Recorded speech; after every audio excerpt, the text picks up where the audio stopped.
घरफोडी करून चोरी करणाऱ्या सराईत गुन्हेगारास अटक करून एकूण 4 गुन्ह्यांची उकल करून गुन्ह्यात चोरीस गेलेला मुद्देमाल हस्तगत करण्यास तुळींज पोलीस ठाण्याच्या गुन्हे प्रकटीकरण शाखेस यश. तुळींज पोलीस ठाणे हद्दीत दिनांक 6/5/2025 रोजी रात्री 1:30 वाजता ते सकाळी 6 वाजताच्या दरम्यान रूम नंबर 2 शिवपूजा अपार्टमेंट प्रगतीनगर,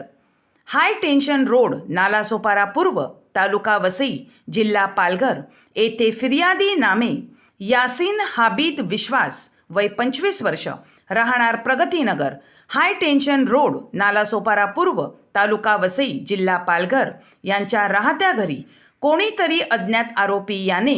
फिर्यादी यांच्या घराच्या पाठीमागील बाथरूमच्या खिडकीची काच व ग्रिल काढून त्या वाटे आत प्रवेश करून फिर्यादी यांच्या